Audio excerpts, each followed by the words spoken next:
పాదాలకు నల్ల దారం కట్టుకోవడం శుభమా అశుభమా? దిష్టి నుంచి రక్షణ.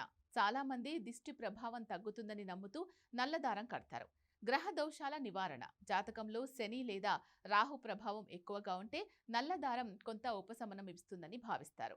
శరీర శక్తి సమతులత. కొన్ని సంప్రదాయ నమ్మకాల ప్రకారం చీలమండ వద్ద దారం కట్టడం రక్త ప్రసరణకు సహాయపడుతుందని అంటారు.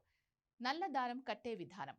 శుభదినం. సాధారణంగా శనివారం ఉత్తమం. అలాగే మంగళవారం లేదా అమావాస్య రోజును కూడా ఎంచుకుంటారు. శుద్ధి. దారాన్ని కట్టే ముందు గంగాజలంతో శుద్ధి చేస్తారు.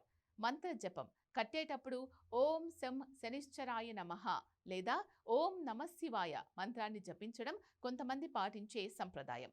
ముడులు. 7 ముడులు వేయడం శుభప్రదమని కొంతమంది నమ్ముతారు. ఎవరు జాగ్రత్తగా ఉండాలి? నల్ల దారం అందరికీ తప్పనిసరిగా అనుకూలం అనే నమ్మకం లేదు.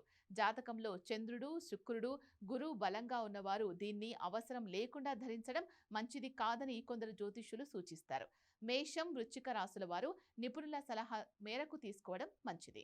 ఎక్కడ కట్టాలి? మహిళలు సాధారణంగా ఎడమ చేతికి లేదా పాదానికి కడతారు.